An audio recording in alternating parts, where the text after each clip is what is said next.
అభివృద్ధి, కాంగ్రెస్ అంటేనే సామాజిక న్యాయం, కాంగ్రెస్ అంటేనే మహిళా నాయకత్వాన్ని, మహిళల్ని మరి అభివృద్ధిలోకి తీసుకురావడం, కాంగ్రెస్ అంటేనే ఉద్యోగ ఉపాధి కల్పించడం, కాంగ్రెస్ అంటేనే విద్యా అర్హతను పెంచడం, కాంగ్రెస్ అంటేనే పేదలకు గూడు గుడ్డ ఇవ్వడం. ఇవన్నింటినీ ఈరోజు పట్టుకొచ్చినటువంటి మన నాయకుడు మన సీఎం గారు రేవంత్ రెడ్డి గారని ఈ సందర్భంగా తెలియజేస్తా ఉన్నాను.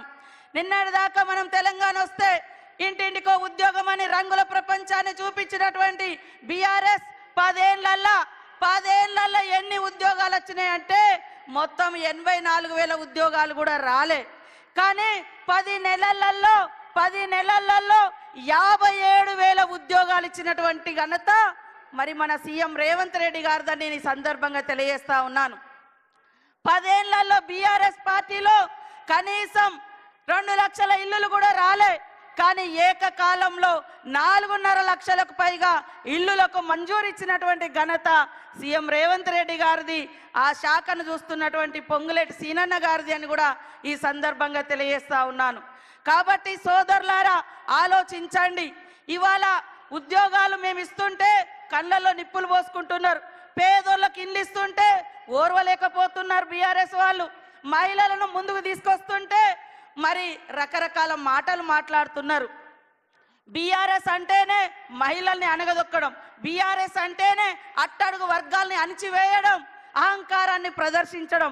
కాబట్టి ఇవాళ సామాజిక న్యాయం కాంగ్రెస్ తీసుకురావడం కోసమే 30 సంవత్సరాలుగా పెండింగ్లో ఉన్నటువంటి ఎస్సీ వర్గీకరణకు ఒక రూపం తీసుకొచ్చి మరి ఎస్సీ సోదరుల యొక్క మరి ఫలాలు అందరికీ చెందాలని వర్గీకరణ చేయడం జరిగింది. 100 ఏళ్ల తర్వాత బీసీ కులగన్న చేపడితే ఓర్వలేక బీజేపీ బీఆర్ఎస్ అక్కసు వెళ్ళగక్కుతున్నాయి.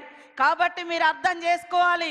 అదేవిధంగా మా అక్క చెల్లెళ్లకు దాదాపుగా 21,600 కోట్లకు పైగా ఈ సంవత్సర కాలంలో వడ్డీ లేకుండా రుణాలు ఇచ్చినాం.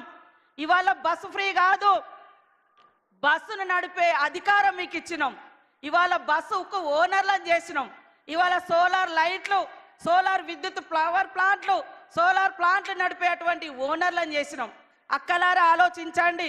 మన కష్టం వస్తే తల్లిగారింటికి పోతాం, మన కష్టం వస్తే అన్నదమ్ముల ఇంటికి పోతాం. అన్నదమ్ములు కొన్నిసార్లు చూడరు, కానీ ఈ అన్న ఖచ్చితంగా మా అక్క చెల్లెలు బాగుండాలని వడ్డీ లేని రుణాలు ఇచ్చి ఈరోజు వడ్డీని కూడా 92 కోట్లకు పైగా ఈరోజు మన జిల్లాలో చెక్కులు అందజేయడం కోసం మరి మీ ఇంటి సోదరుడిగా, మీ తోబుట్టుగా ఈరోజు రావడం జరిగింది.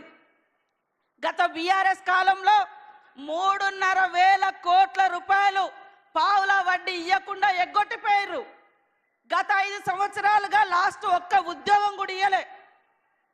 నోటిఫికేషన్ ఇస్తే ఉద్యోగాల కోసం 15 నోటిఫికేషన్లు, మరి ఎగ్జామ్ రాయకముందే పేపర్లు లీక్ అవ్వడం, ఎగ్జామ్ రాసినాక పేపర్ లీక్ అవ్వడం. గత 5 ఏళ్లలో ఒక్క ఉద్యోగం కూడా ఇవ్వలే. ఇది బీఆర్ఎస్ చరిత్ర. బీజేపీ ఏం చెప్తుంది? ఇక కులము మతము అంటారు తప్ప ఏ కులానికి కూడు పెట్టలేదు, ఏ కులం ఆత్మగౌరవాన్ని పెంచలేదు, ఏ మతానికి వాళ్ళు విలువనివ్వలేదు, ఏ మతానికి వాళ్ళు మరి చేరువగా వాళ్ళ యొక్క అభివృద్ధిని కాంక్షించలేదు. కేవలం వాళ్ళు కుల మతాలు రెచ్చగొట్టేది ఓట్ల కోసం, అధికారం కోసం. కాంగ్రెస్ చరిత్ర అంతా త్యాగాల చరిత్ర.